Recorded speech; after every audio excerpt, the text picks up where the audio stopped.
Bonjour et bienvenue à tous et à toutes. Je suis Mario Gulina et je serai avec vous pour vous partager cet enseignement biblique. Aujourd'hui, nous allons développer le deuxième chapitre de la lettre aux Colossiens. Je tiens à préciser que cette étude se base sur des critères bibliques et non sur des révélations personnelles ou spirituelles, mais uniquement sur des données vérifiables dans la Bible et qui ne sont pas exhaustives, car il y aura toujours quelque chose à rajouter, selon les différents niveaux de connaissances que possèdent les auditeurs. Du coup, je vous demanderai de rester sympa. Je vous rappelle que c'est toujours intéressant de prendre des notes personnelles, car ce qui s'écrit ne s'oublie pas. En plus, je cite régulièrement des versets au fur et à mesure que nous avançons, mais ils ne seront pas lus sur le moment. C'est à vous d'aller les consulter si vous le désirez. Pour commencer, une petite introduction. Alors, ce deuxième chapitre de la lettre aux Colossiens représente la suite d'une épître que Paul a écrite depuis sa prison à Rome, approximativement en l'an 61 après Jésus-Christ. Il s'adresse aux chrétiens de la ville de Colosse, qu'il n'a pas connus personnellement, mais qui ont été évangélisés par son collaborateur Épaphras. Il leur écrit pour les affermir dans la foi et les mettre en garde contre les faux enseignements qui menacent leur unité et leur fidélité. Alors ce chapitre se compose de deux parties principales. La première comprend l'expression du combat de Paul pour les Colossiens, ainsi que pour les fidèles de Laodicée et d'autres églises, où Paul se révèle l'intense souci qu'il a pour eux. Le but de ce combat est que leur cœur soit encouragé, uni dans l'amour et rempli de la vraie connaissance du mystère de Dieu, qui est le Christ. Puis, il leur dit qu'il est avec eux en esprit et qu'il se réjouit de voir leur position et leur fermeté dans la foi au Seigneur. C'est pourquoi il les exhorte à demeurer en Christ tels qu'ils l'ont reçu, sans se laisser égarer par des arguments séduisants autres que l'évangile qui vient de Dieu.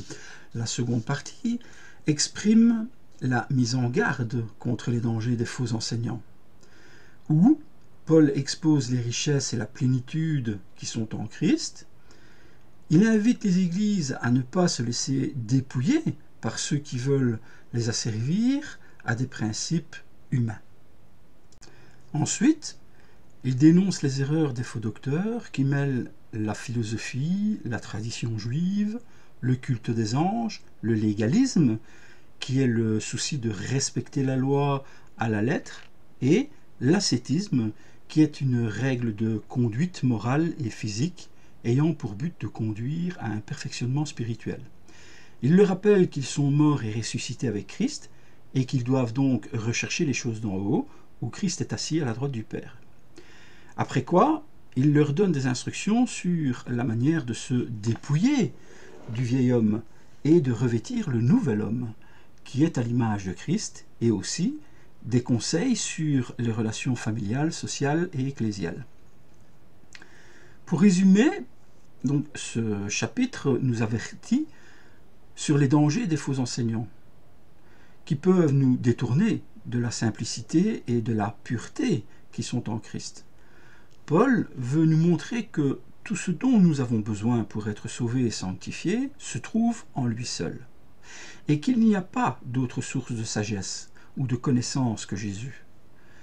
Bien avant d'aller plus loin, je voudrais prier notre Père Céleste pour que cet enseignement soit clair dans notre cœur et dans notre esprit, qu'il puisse inspirer notre attitude, qu'il nous révèle la connaissance nécessaire pour discerner les embûches du malin et que l'Esprit Saint nous remplisse d'humilité et des dons de Dieu pour le service de sa gloire. Au nom de Jésus. Amen.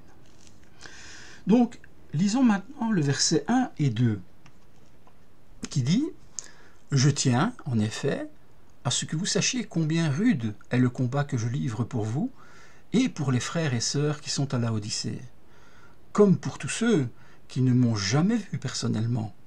Je combats pour eux afin qu'ils soient encouragés et que, unis par l'amour, ils accèdent ensemble à toute sa richesse, à la certitude que donne la compréhension du secret de Dieu et à la pleine connaissance de ce secret, c'est-à-dire de Christ. » Donc, dans ce premier verset, l'apôtre Paul expose son ministère et son combat pour l'affermissement de la foi des chrétiens, notamment ceux qui sont à Colosse et à Laodicée, deux villes situées dans la vallée du Lucus, en Asie mineure, qui est la Turquie actuelle.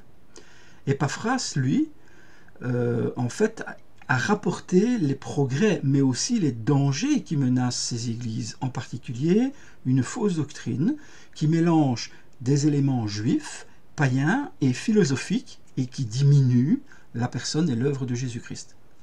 Donc, dans ce premier verset, Paul exprime combien c'est agonisant de combattre pour vous, dit-il, les fidèles de Colosse et les frères de Laodicée. Détaillons un petit peu ce passage. Paul emploie le mot rude, qui signifie littéralement lutter dans l'arène, pour imager l'intensité et la gravité de son combat spirituel. Mais sa bienveillance pour ses frères et sœurs en Christ veut qu'il sache combien il se soucie d'eux et qu'il lutte pour eux dans ses prières et dans son ministère. Il désire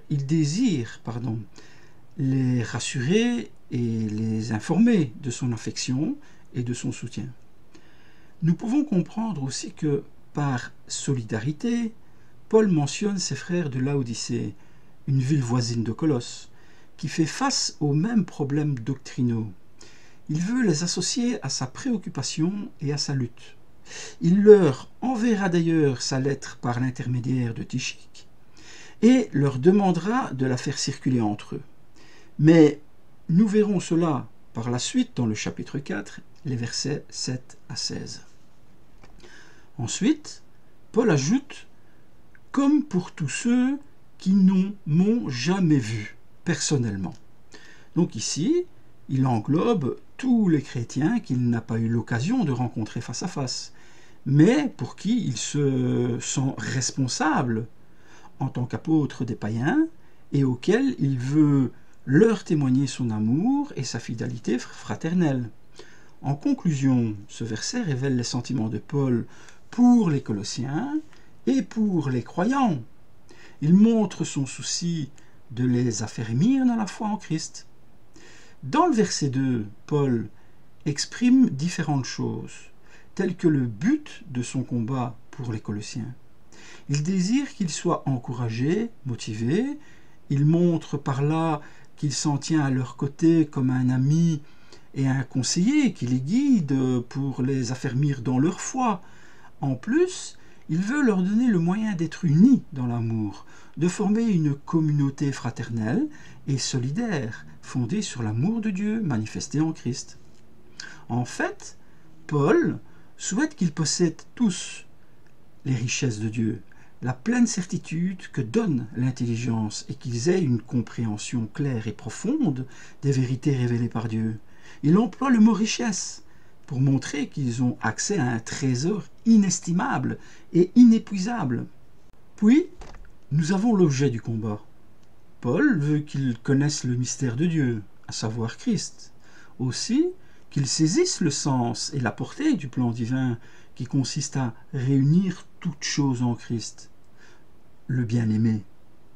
Il emploie le mot secret pour montrer qu'il s'agit d'un mystère caché, au siècle passé, mais révélé maintenant aux saints.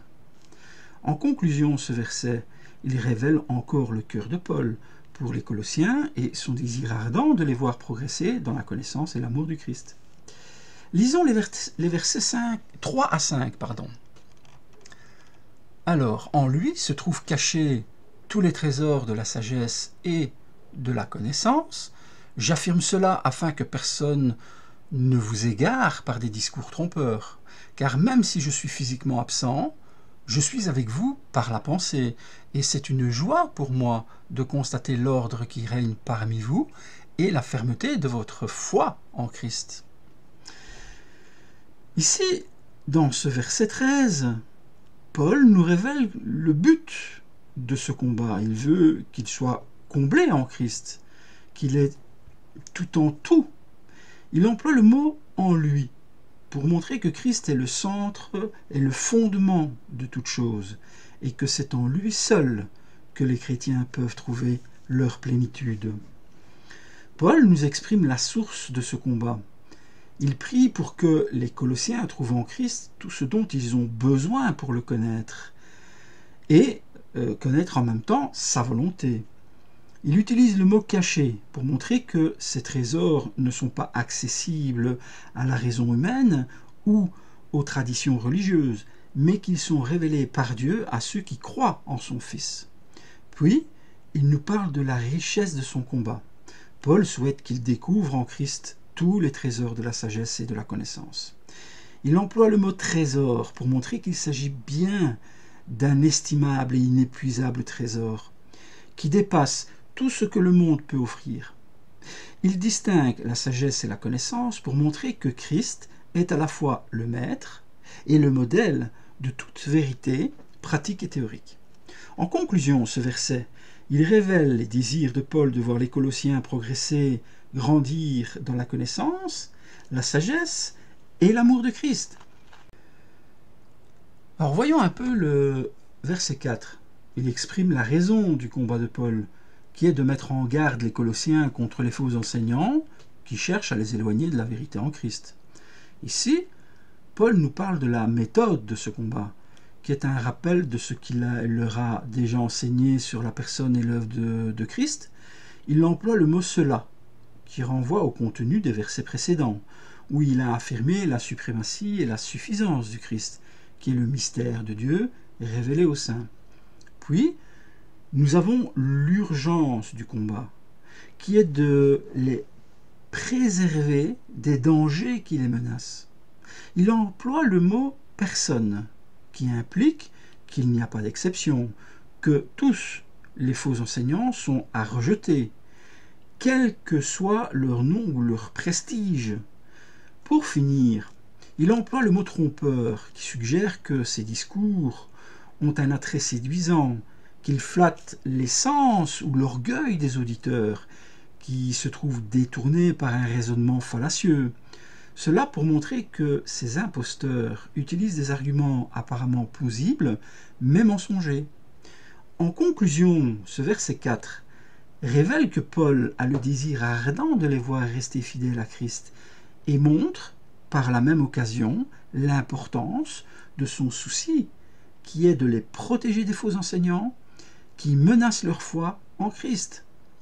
Le verset 5 est un passage où l'apôtre Paul leur montre son affection et sa communion spirituelle par le fait qu'il exprime que la pensée est aussi suffisante que s'il était en leur présence.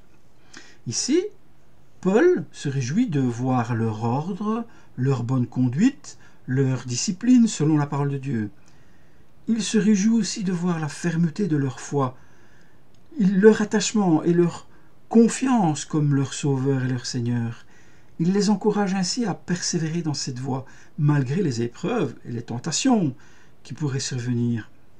En conclusion, ce verset 5 nous enseigne l'importance d'avoir une foi solide en Christ, qui est le fondement et le centre de notre vie chrétienne.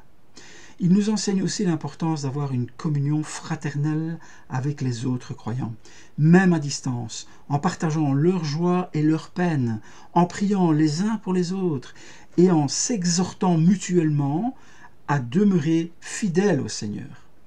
Lisons les versets 6 et 7.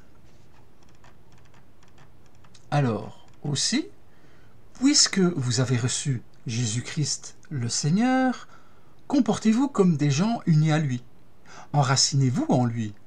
Construisez toute votre vie sur lui et attachez-vous de plus en plus fermement à la foi conforme à ce qu'on vous a enseigné.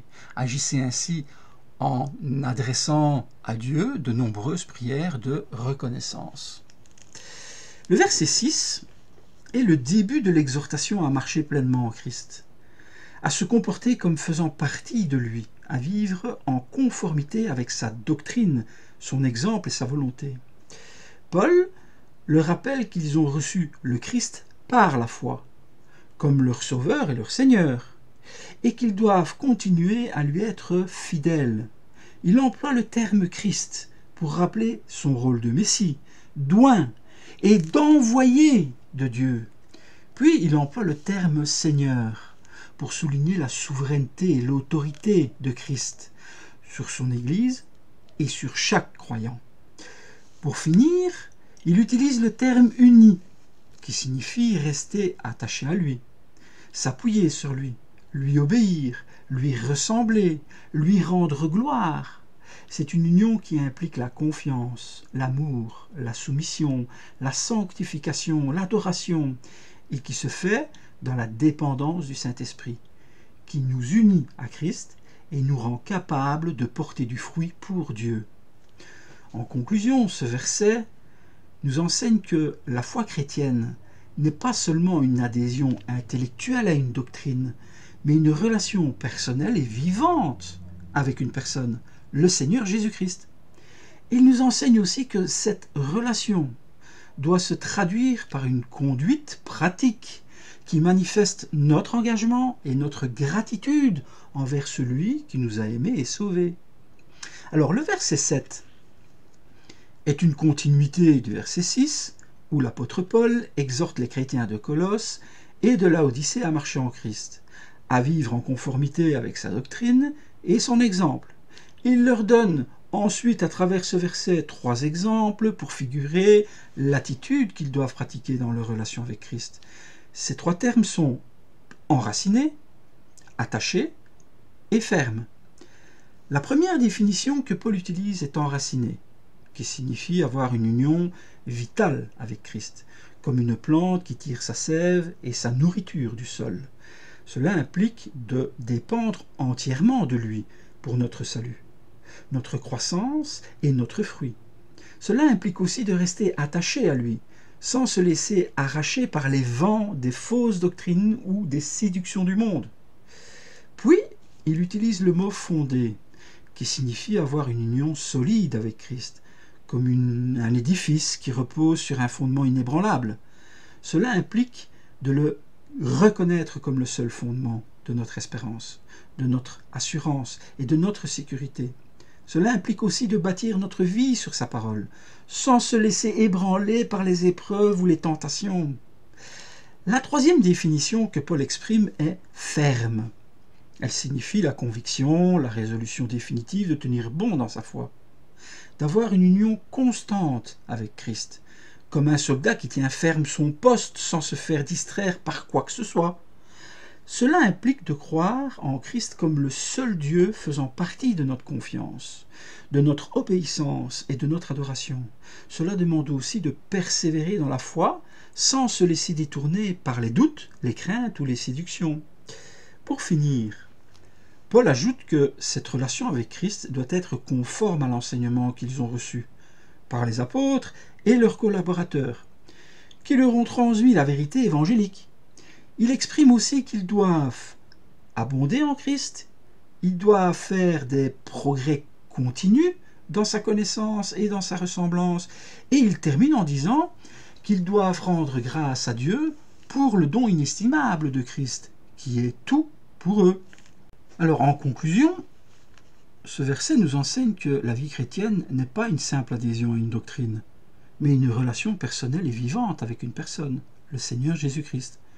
Il nous enseigne aussi que cette relation doit se manifester par une dépendance, une stabilité et une fidélité constante envers lui. Il nous enseigne enfin que cette relation doit être accompagnée d'une gratitude et d'une louange sincère envers Dieu, qui nous a fait grâce en Christ. Lisons maintenant les versets 8 à 11.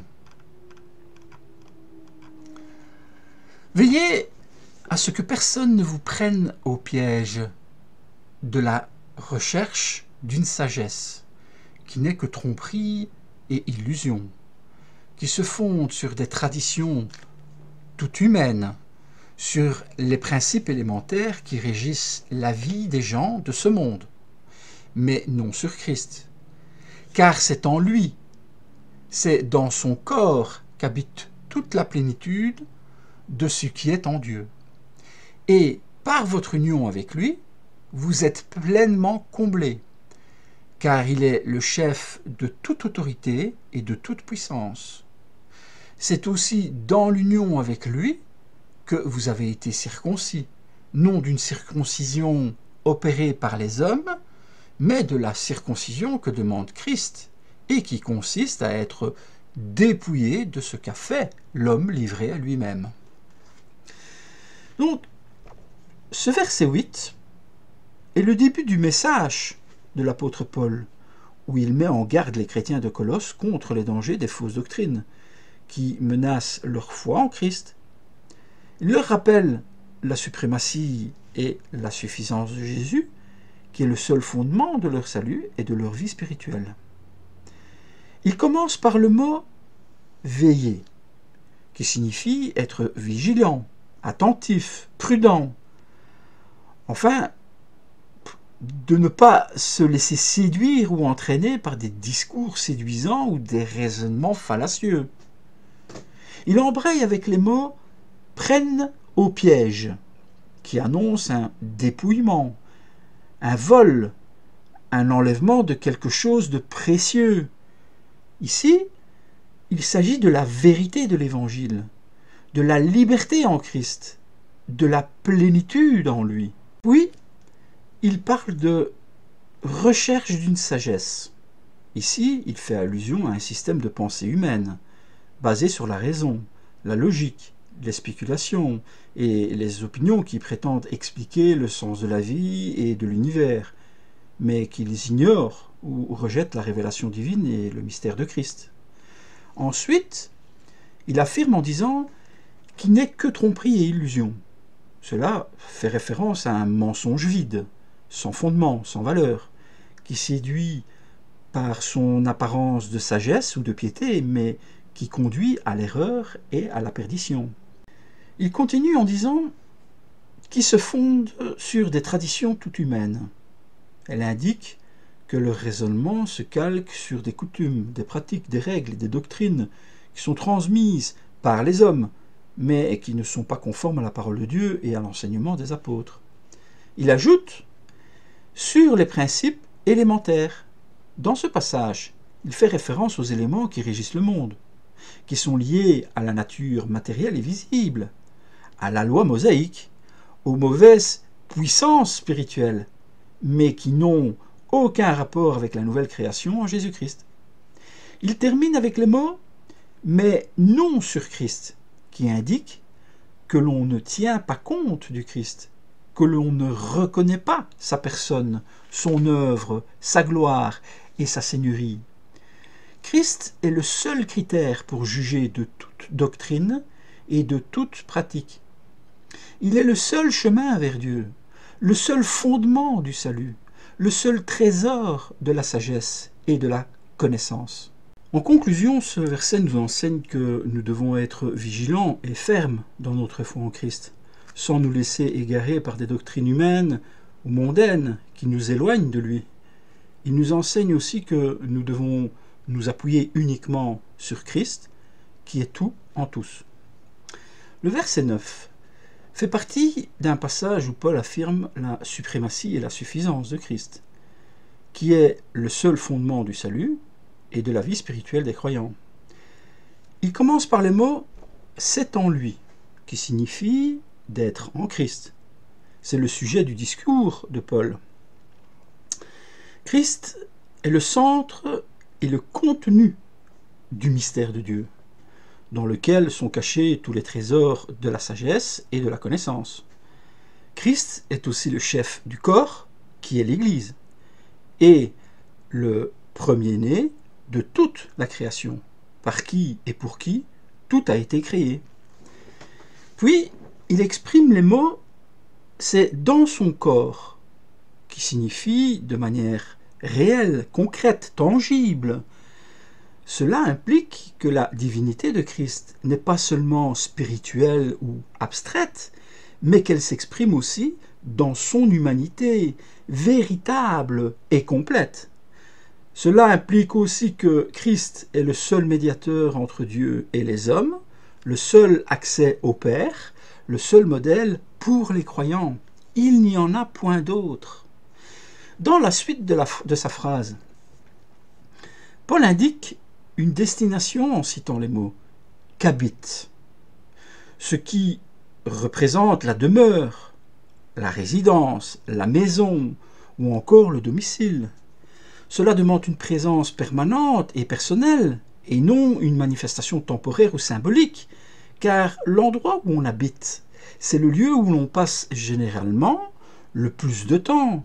C'est donc en communion avec le Christ que la majorité de notre vie doit se dérouler, si toutefois vous habitez en lui.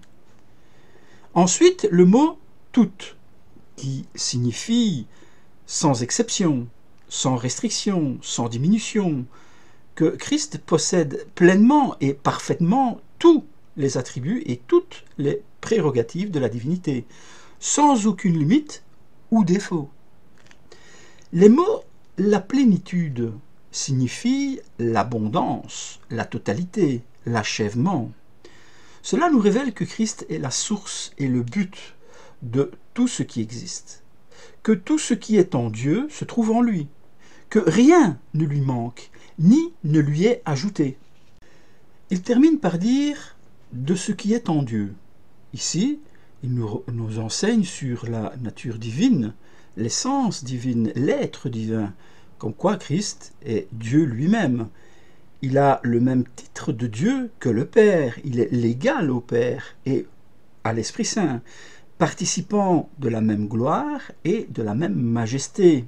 En conclusion, ce verset, il nous enseigne que Christ est le Dieu incarné, qui révèle pleinement et parfaitement le Père aux hommes, que Christ est le seul Sauveur, qui accomplit pleinement et parfaitement l'œuvre de la rédemption pour les pécheurs, et que Christ est le seul Seigneur qui remplit totalement et admirablement toutes choses en tout. Voyons le verset 10. C'est la suite du verset 9, où l'apôtre Paul affirme la suprématie et la suffisance de Christ. Ici, il leur montre les conséquences pratiques de leur union avec Christ, qui est la tête de toute principauté et de toute puissance.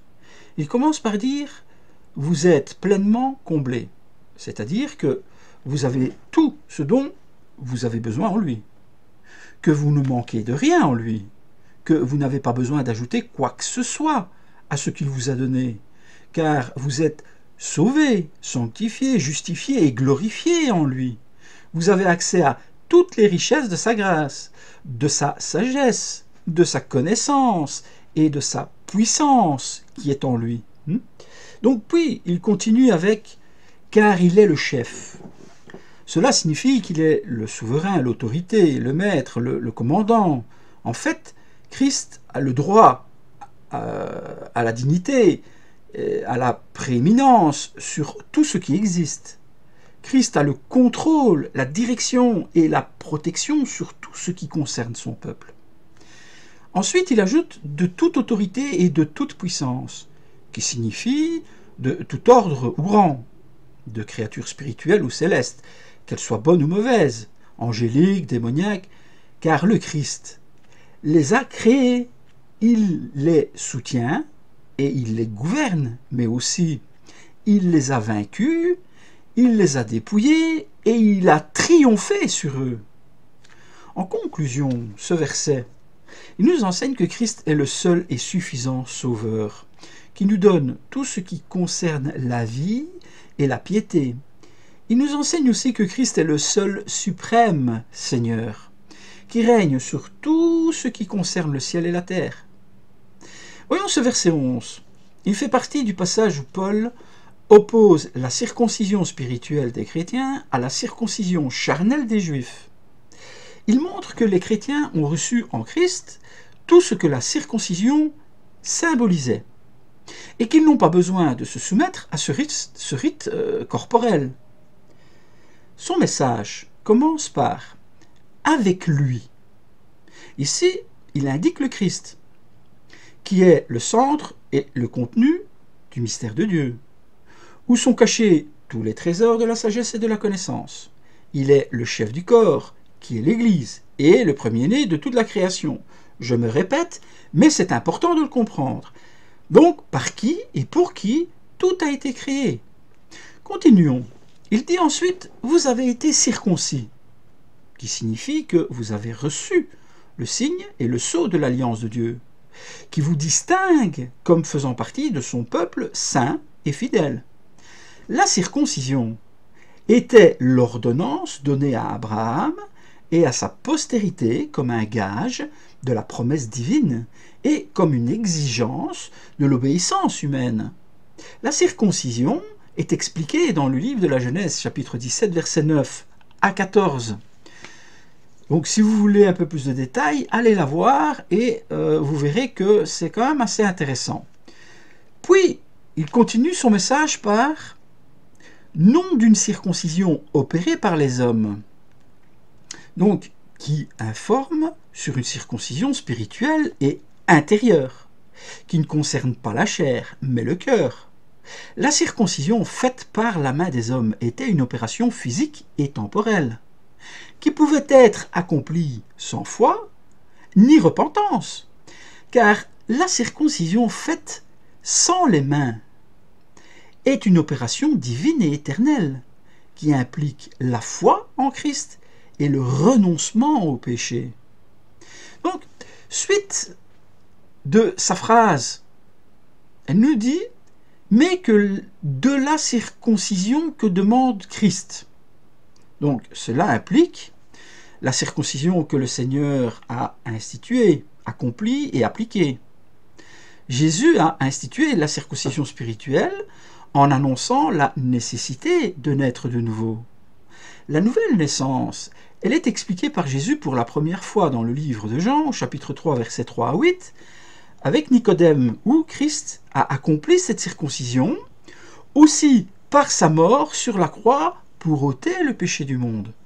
Il l'a appliquée en envoyant son esprit pour régénérer et sanctifier les croyants, et vous aurez plus de détails aussi à ce sujet dans la lettre de Tite, chapitre 3, les versets 5 et 6. Pour continuer, cette phrase, elle dit « et qui consiste à être dépouillé ». Cette expression implique le rejet et l'abandon du péché qui habite dans notre nature humaine déchue. Dans ce corps de chair, qui comprend l'ensemble des passions et des désirs charnels qui nous dominent et nous rendent esclaves du mal. La lettre aux Romains, chapitre 7, versets 18 à 25, vous offrira d'autres détails sur l'esclave du mal, où Paul partage son propre témoignage. Et donc, pour finir sur le dépouillement, de ce corps charnel, il désigne l'action de se séparer radicalement du péché, comme on se débarrasse d'un vêtement sale. Et donc vous trouvez aussi d'autres visions du dépouillement dans Éphésiens chapitre 4, verset 22. Donc en conclusion, ce verset nous enseigne que les chrétiens sont les vrais circoncis, qui ont reçu en Christ le signe et le sceau de l'alliance de Dieu. Il nous enseigne aussi que les chrétiens sont appelés à vivre selon l'esprit et non selon la chair, en renonçant au péché qui les sépare de Dieu. Lisons maintenant les versets 12 à 15. Alors, il dit « Vous avez été ensevelis avec Christ par le baptême, et c'est aussi dans l'union avec lui que vous êtes ressuscités avec lui, par la foi en la puissance de Dieu qu'il a ressuscité des morts. Et vous, qui étiez morts à cause de vos fautes parce que vous étiez incirconcis, Dieu vous a donné la vie avec le Christ. Il nous a pardonné toutes nos fautes, car il a annulé l'acte qui établissait nos manquements à l'égard des commandements. Oui, il l'a effacé, le clouant sur la croix. Il l'a désarmé, toute autorité, tout pouvoir, les donnant publiquement en spectacle, quand il les a traînés dans son cortège triomphal, après sa victoire à la croix. Alors, commençons par ce verset 12. Donc forcément, il fait suite au verset 11, qui concerne les deux types de circoncision. Paul commence par dire « Vous avez été ensevelis avec Christ par le baptême ». Cela signifie que vous avez participé à sa mort, que vous avez été unis à lui dans son sacrifice, que vous avez renoncé à votre vie ancienne. L'ensevelissement avec Christ est une image du passé de la mort et à la vie. comme de l'ancienne alliance à la nouvelle alliance, et aussi de la condamnation à la justification. Donc, une petite aparté sur le baptême. Il indique le rite d'immersion dans l'eau, qui représente la purification des péchés, l'entrée dans l'Église, l'appartenance à Christ. Ce baptême spirituel, c'est le signe et le sceau de la nouvelle alliance, de la régénération, de la rédemption. Il est aussi le gage et l'anticipation de la résurrection future qui nous concerne. Donc continuons cette analyse. Paul prononce les mots, et c'est aussi dans l'union avec lui que vous êtes ressuscités avec lui. Cela signifie que vous avez participé à sa résurrection, que vous avez été rendu vivant avec lui, que vous avez commencé une vie nouvelle, parce que la résurrection avec Christ représente le renouvellement de l'homme intérieur, de la victoire sur le péché et sur la mort, et aussi de l'héritage de la gloire. Donc, étudions les quelques mots que Paul dit. Par la foi, qui signifie par la confiance en Dieu, par l'adhésion à ses paroles, par l'obéissance à sa volonté.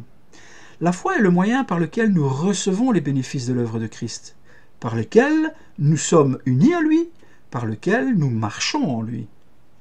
Puis il y a en la puissance de Dieu. Cela désigne l'efficacité, l'action et l'œuvre de Dieu. C'est lui qui a ressuscité Christ des morts, qui a manifesté sa gloire et sa grâce. C'est aussi lui qui nous a ressuscités avec le Christ, qui nous fait participer à sa vie et à son amour. Nous devons bien reconnaître que cette puissance est attribuée avec légitimité à Dieu. Donc, pour finir, nous pouvons lire qu'il l'a ressuscité des morts. Cela signifie qu'il a vaincu la mort et ses conséquences pour Christ et pour nous. La résurrection de Christ est le fondement et la garantie de notre salut et de notre espérance. En conclusion, ce verset nous enseigne que les chrétiens sont les vrais circoncis, qui ont vécu en Christ tout ce que la circoncision symbolisait. Ils sont appelés à vivre selon la résurrection, non selon la chair, mais en partageant la vie et la gloire de Christ. Le verset 13, il fait suite au verset 12.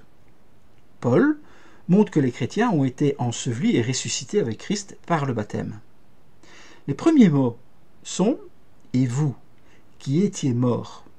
Cela signifie que vous étiez séparés de Dieu, privés de sa vie et de sa communion, sous la domination du péché et de Satan. C'est l'état naturel de tous les hommes sans Christ, qui sont spirituellement morts. La lettre aux Éphésiens, chapitre 2, verset 1 et 2, vous confirmera cela. Puis, nous pouvons lire « à cause de vos fautes ». Cela signifie à cause de vos transgressions, des violations de la loi de Dieu, des actes de rébellion et d'injustice. Ce sont vos péchés personnels et volontaires qui vous rendaient coupable devant Dieu et qui méritaient sa colère. Vous pourrez lire Romains, chapitre 1, verset 18 et chapitre 3, verset 23, pour en savoir un petit peu plus. Ensuite, Paul dit « parce que vous étiez incirconcis ». Cela désigne l'état naturel en tant que païen, et qu'à cause de cette condition d'impureté, d'exclusion, d'éloignement de Dieu, vous n'avez pas reçu le signe de l'alliance avec Dieu, qui était la circoncision pour les Juifs, mais vous étiez sans espérance et sans Dieu dans le monde. Si vous désirez en savoir plus sur la colère de Dieu, eh bien, vous pouvez lire Éphésiens chapitre 2, versets 11 à 12, où vous aurez forcément plus de détails sur ce sujet. Continuons. Il ajoute « Dieu vous a donné la vie avec Christ ». Cela signifie que Dieu a fait passer de la mort à la vie, qu'il vous a réconcilié avec lui, qu'il vous a donné part à sa vie et à sa communion. C'est l'œuvre de sa grâce, de sa puissance, qui vous a régénéré et vivifié par son esprit. C'est aussi le résultat de votre union avec Christ, qui est la source et le modèle de votre nouvelle vie. Il termine par « Il nous a pardonné toutes nos fautes ». Cela signifie qu'en nous pardonnant tous nos péchés, en nous libérant de toute condamnation et en nous acceptant comme ses enfants, grâce au don immérité de sa faveur et de son amour, nous sommes justifiés par la foi en Christ. Car c'est le fruit du sacrifice de Christ qui a expié nos péchés par son sang sur la croix. En conclusion, ce verset nous enseigne que les chrétiens sont passés de la mort à la vie par la grâce de Dieu en Christ, et qu'ils sont pardonnés et réconciliés avec Dieu par la foi en Christ. Passons au verset 14. Il fait suite au verset 13 où l'apôtre Paul montre que les chrétiens ont été rendus à la vie avec Christ, qui leur a fait grâce pour toutes leurs offenses. Donc Paul commence par dire « car il a annulé ». Cela signifie que Christ a supprimé, rayé, fait disparaître, qu'il a agi avec autorité et efficacité. Il a mis fin à une situation qui nous était défavorable et il a changé notre statut devant Dieu.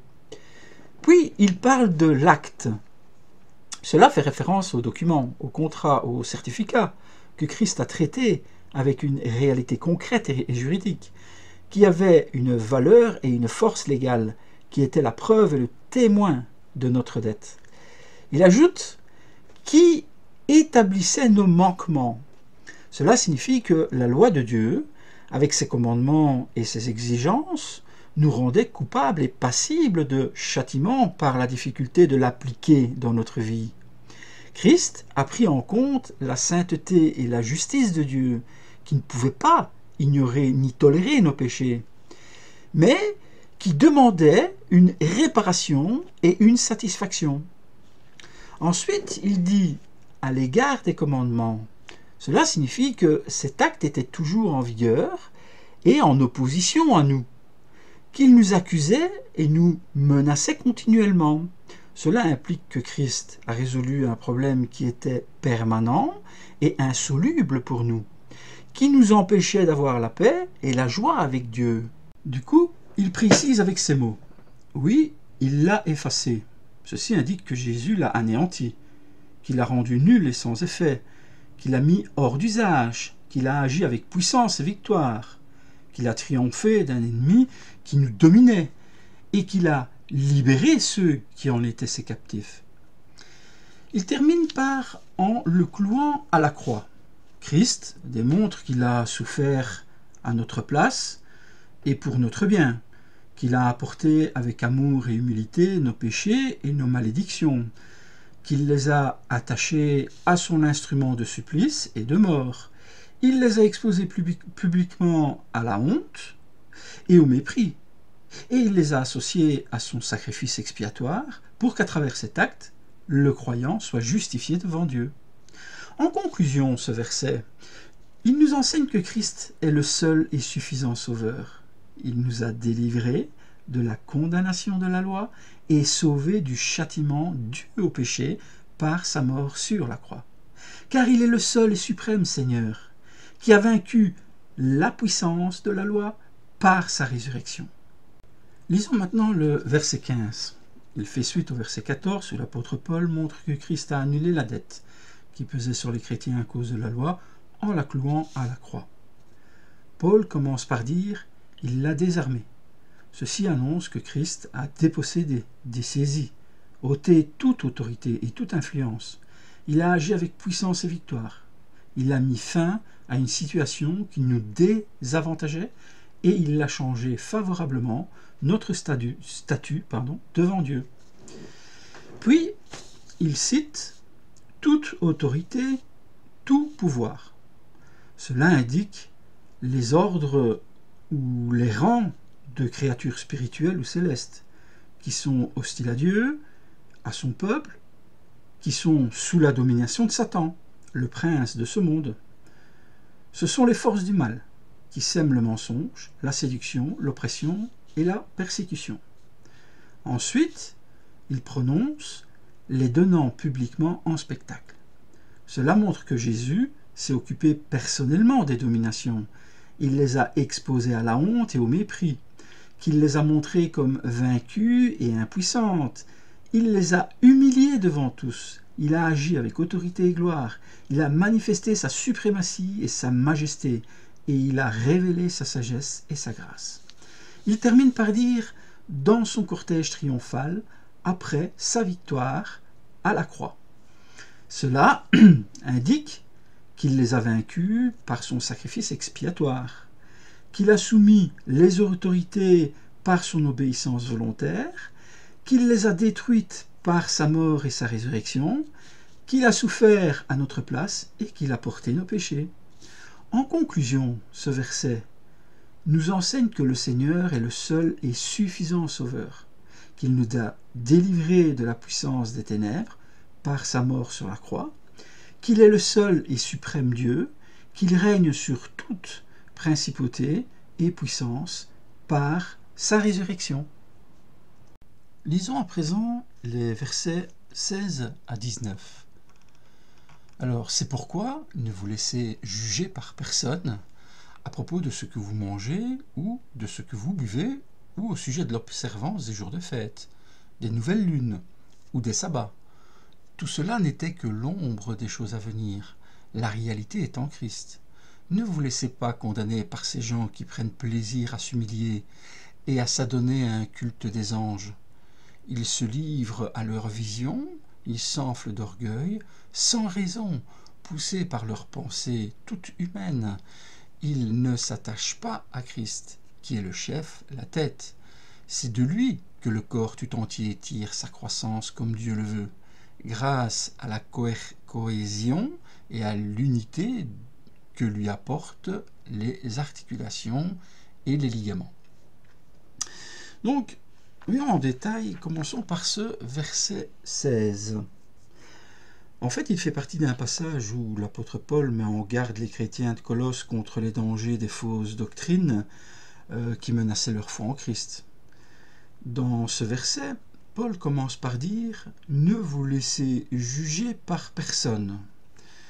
Cela veut dire que vous ne devez pas vous laisser condamner, critiquer ou mépriser par des gens qui prétendent avoir une autorité ou une supériorité sur vous.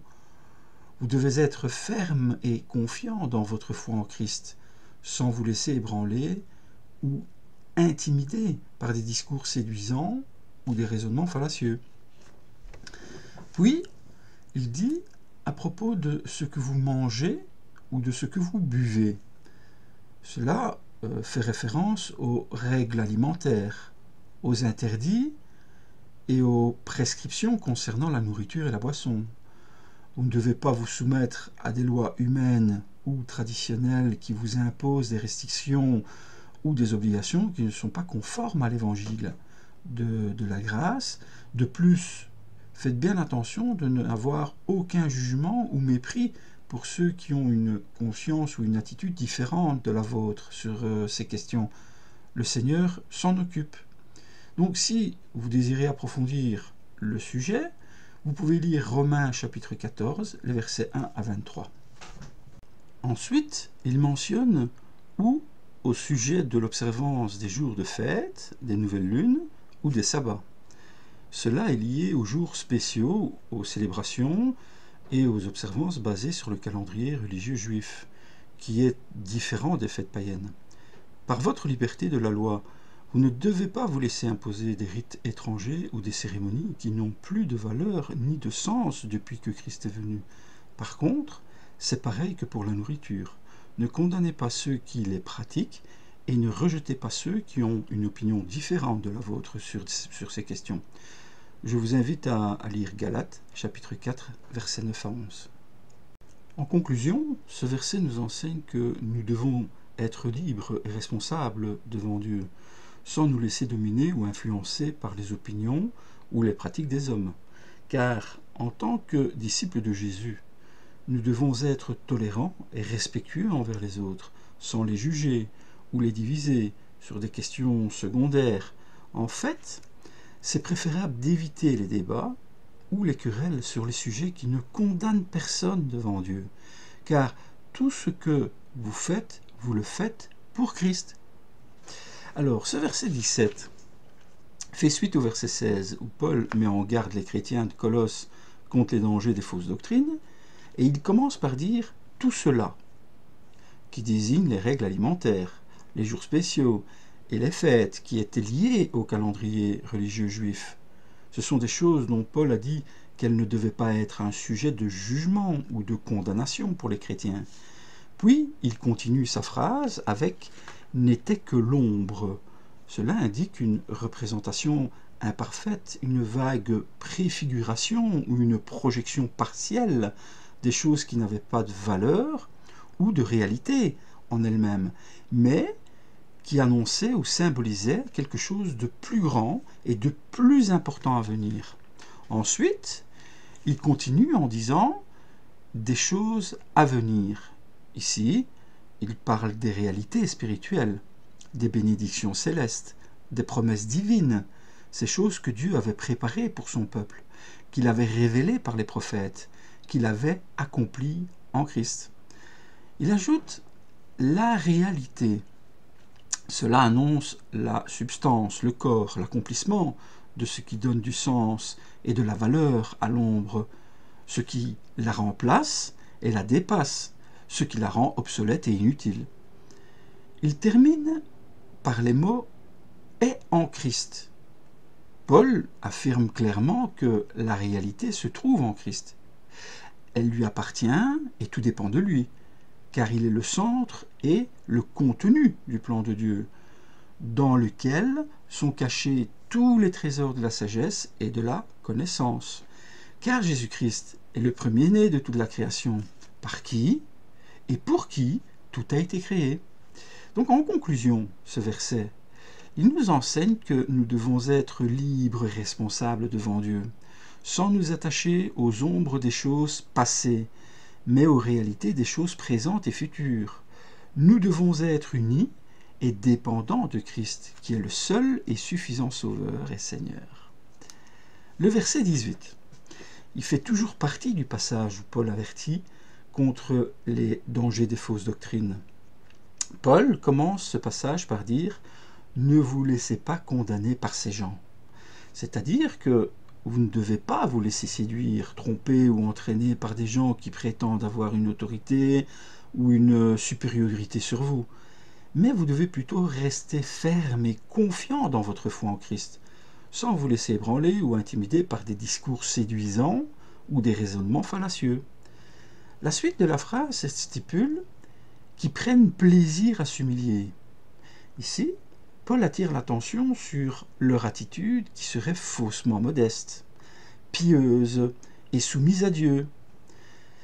Car ces gens cherchent à vous impressionner par leur comportement ou leur langage religieux, mais ils n'ont pas de véritable humilité devant Dieu et devant les hommes. Il continue son message par « et à s'adonner à un culte des anges ». Cela signifie qu'il se livre plutôt à des pratiques superstitieuses, mystérieuses, occultes, car ces gens s'occupent de choses qui ne sont pas révélées par Dieu, mais qui sont inspirées par les puissances spirituelles mauvaises, et qu'ils délaissent Christ, qui est le seul médiateur entre Dieu et les hommes, pour invoquer ou adorer les créatures angéliques. En fait, Jésus, faisant partie de la Trinité, toutes nos prières doivent être généralement dirigées vers le Père Céleste au nom du Fils Jésus-Christ, car il est le seul médiateur entre Dieu et les hommes que nous, mortels, avons le droit d'adorer pour rester conformes à la volonté de Dieu, bien sûr suivant la parole de l'Évangile. Donc, il poursuit avec les mots « ils se livrent à leur vision ». Cela reflète qu'ils se laissent aller à leur imagination, à leurs rêves, à leurs prétendues révélations, car ces gens n'ont pas de connaissance solide et objective de la vérité divine, mais qu'ils se basent sur des expériences tendancieuses et trompeuses. Ensuite, ils prononcent les mots « ils s'enflent d'orgueil sans raison ».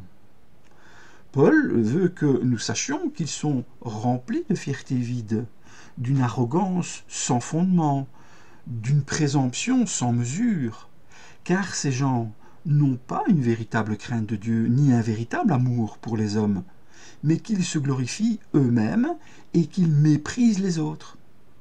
Il termine par soulever le fait qu'ils sont poussés par leurs pensées toutes humaines. En fait, ils s'adonnent à leur raisonnement humain, à leur opinion mondaine, à leur intérêt égoïste, car ces gens ne sont pas guidés par l'Esprit Saint, ni par la parole de Dieu, mais par leur propre esprit et leur propre sagesse. En conclusion, ce verset 18 nous enseigne que nous devons être vigilants et fermes dans notre foi en Christ, sans nous laisser égarer par des doctrines humaines ou mondaines qui nous éloignent de lui. Nous devons nous appuyer uniquement sur Christ, qui est tout pour nous. Le verset 19, il fait suite au verset 18. Nous sommes toujours dans cette mise en garde de Paul contre les fausses doctrines. Et décomposons un petit peu cette grande phrase. Au début, Paul exprime « Il ne s'attache pas à Christ, qui est le chef, la tête ». Il souligne qu'ils ne reconnaissent pas l'autorité, la dignité, la prééminence de Christ, qui est le souverain, le maître, le commandant de son Église. Ces hommes cherchent uniquement à séduire les chrétiens par leur apparence d'humilité et leur culte des anges. Ils n'ont pas une véritable relation avec Christ, encore moins la connaissance de sa personne ou de son œuvre. Puis, nous lisons, c'est de lui que le corps tout entier. Cela notifie que c'est de ce corps auquel dépend l'ensemble des croyants, qui forment le peuple de Dieu, qui est le corps mystique de Christ. Il est le centre et le contenu du plan de Dieu. Il est le chef du corps, qui est l'Église universelle.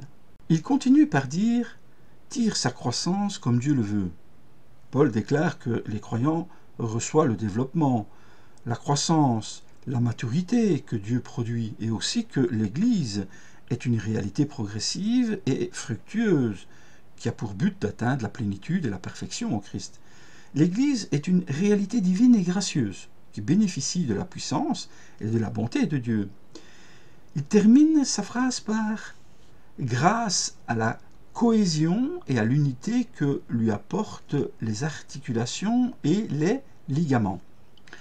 Bien que cela veut dire qu'ils sont soutenus et unis par des articulations et des attaches qui assurent la cohésion, la coordination, la communication entre les différentes parties du corps, l'Église est une réalité organique et vivante qui a besoin de la diversité et de l'harmonie des dons, ainsi que des fonctions de ses membres.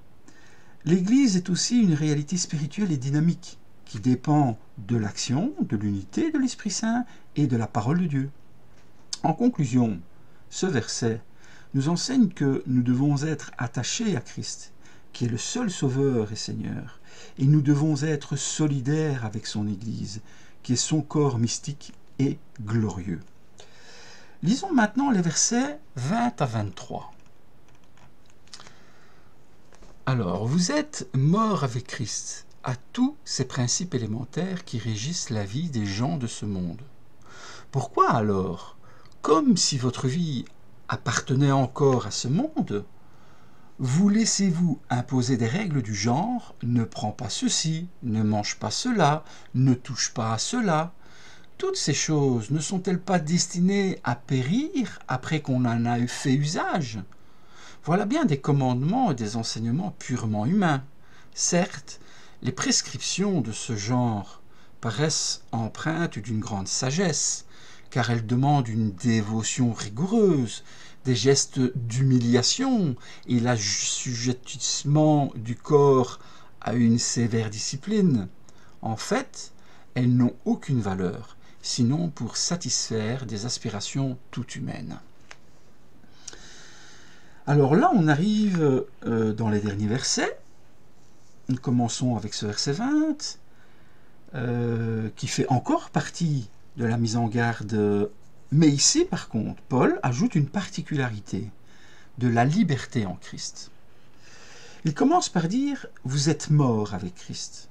Cela signifie que vous avez participé à sa mort, que vous avez été unis à lui dans son sacrifice, que vous avez renoncé à votre vie ancienne, c'est ce que Paul a expliqué au verset 12, où il a dit que les chrétiens ont été ensevelis avec Christ par le baptême, qui symbolise leur union avec lui dans sa mort et sa vie. Puis il dit à tous ces principes élémentaires qui régissent la vie des gens de ce monde. Cela fait référence aux événements de ce monde, qui sont liés à la nature matérielle et visible, à la loi mosaïque, aux puissances spirituelles et mauvaises, mais qui ne sont pas en rapport avec la nouvelle création de Christ. C'est ce que Paul a mentionné au verset 8, à propos de fausses doctrines qui s'appuient sur les rudiments du monde et non sur Christ. Il continue et dit « Pourquoi alors ?» Il veut dire « Pour quelle raison ? Avec quelle logique ? Selon quels critères ?» Paul pose cette question rhétorique qui vise à montrer l'incohérence et l'absurdité de l'attitude des chrétiens qui se laissent influencer par les fausses doctrines. Donc, ensuite, il dit « Comme si votre vie appartenait encore à ce monde. » Ici, Paul désigne qu'ils adoptent un point de vue, des valeurs et des pratiques du monde, qui sont contraires à Dieu et à son évangile. Il souligne le contraste entre la position et la condition des chrétiens, qui sont morts au monde avec Christ, mais qui gardent ce comportement et une conduite qui semble être conforme au monde sans Christ. Donc il termine par dire « Vous laissez-vous imposer ces règles du genre ?» Paul demande « Pourquoi vous soumettez-vous à ces règles, à ces commandements, à ces obligations ?» Il dénonce l'erreur et le danger des chrétiens qui se laissent dominer ou contraindre par des lois humaines ou traditionnelles qui n'ont pas de valeur ni de sens depuis que Christ est venu. En conclusion, ce verset, il nous enseigne que nous devons être libres et responsables devant Dieu, sans nous laisser dominer ou influencer par les opinions ou les pratiques des hommes. Il nous enseigne aussi que nous devons être cohérents et fidèles avec notre foi en Christ, sans nous conformer au monde ou à ses rudiments. Voyons le verset 21. Bon, il fait toujours suite au verset 20, où Paul nous met en garde encore une fois contre les dangers des fausses doctrines et de la liberté que nous avons envers le monde depuis notre alliance avec le Christ. Il commence par dire « ne prends pas ceci », qui signifie ne consomme pas, ne mange pas, ne boit pas. Paul cite les interdits ou les prescriptions alimentaires que les faux docteurs imposaient aux chrétiens en prétendant qu'ils devaient respecter les règles de la loi mosaïque ou les traditions des hommes. Puis, la suite nous dit « ne mange pas cela ». Ça signifie ne savoure pas, ne profite pas, ne jouit pas des choses bénies de Dieu. Paul cite les restrictions ou les obligations morales que les faux docteurs imposaient aux chrétiens en prétendant qu'ils devaient renoncer au plaisir du monde ou à la liberté de l'évangile. Ensuite, il dit « ne touche pas cela », qui signifie « n'aie pas de contact, ne fréquente pas, ne t'associe pas ». Paul cite les séparations ou les exclusions sociales que les faux docteurs imposaient aux chrétiens en prétendant qu'ils devaient éviter toute impureté ou toute condamnation. En conclusion, ce verset, il nous enseigne que nous devons être libres et responsables devant Dieu, sans nous laisser dominer ou influencer par les opinions ou les pratiques des hommes. Nous devons être en accord et loyaux avec notre foi en Christ, sans nous conformer au monde ou à ses préceptes. Voyons le verset 22. Bon, il fait suite au verset 21, où Paul prévient contre les dangers des faux docteurs et notre liberté envers le monde depuis notre conversion en Christ. Donc, je me répète, mais c'est important. Ce début de phrase dit « Toutes ces choses ne sont-elles pas destinées à périr après qu'on ait fait usage ?» Paul affirme que les préceptes qui interdisent de prendre, de goûter ou de toucher certaines choses sont inutiles et périssables, car elles ne touchent que le corps et non l'esprit. Il oppose ainsi la liberté chrétienne à la servitude des observances légales, qu'ils sont une ombre et non la réalité. Il invite les Colossiens à rester fermes dans la foi en Christ. Dans cette seconde partie du verset, il dit « Voilà bien des commandements et des enseignements purement humains. » Paul confirme que ces préceptes sont inutiles et périssables. Ils n'ont aucune valeur pour la vraie piété, qui est définie par l'union au Christ, en qui devrait résider toute notre foi. En conclusion, Paul dénonce les pratiques et les règles alimentaires imposées par certains faux docteurs, qui se fondent sur des traditions humaines et non sur le Christ. Petit rappel, le mot ascétique veut dire règle de conduite morale et physique ayant pour but de conduire à un perfectionnement spirituel, à une libération de l'esprit. Alors voyons le dernier verset qui est le 23, qui fait suite au 22, où bien sûr fait toujours partie de l'avertissement de Paul contre ces faux enseignants, et qui restreint la liberté chrétienne par des comportements inutiles. Donc ce verset, Paul affirme que les pratiques ascétiques et les règles alimentaires imposées par certains faux docteurs n'ont qu'une apparence de sagesse, mais qu'elles sont en réalité sans aucun mérite et contribuent à la satisfaction de la chair. Il s'agit d'un culte volontaire, d'une fausse humilité et d'un mépris du corps, qui ne sont pas fondés sur le Christ, mais sur des traditions humaines et des forces qui régissent ce monde. En conclusion, Paul met en opposition la vraie piété, qui consiste à être uni au Christ, en qui habite la plénitude de la divinité, à la fausse piété, qui consiste à se soumettre à des préceptes inutiles et périssables, qui ne touchent que le corps et non l'esprit, et il invite les Colossiens à rester fermes dans la foi en Christ, qui est le seul médiateur entre Dieu et les hommes, qui a triomphé des puissances du mal par la mort et sa résurrection, et avec qui il n'y a aucune opposition possible, car il est l'unique sauveur du monde. Et bien voilà, c'est terminé pour ce deuxième chapitre de la lettre aux Colossiens. Si Dieu le veut, la semaine prochaine, nous étudierons le troisième volet de cet extraordinaire enseignement. En attendant, je vous dis à la semaine prochaine et surtout, soyez abondamment bénis et que la paix de notre Seigneur Jésus demeure avec vous.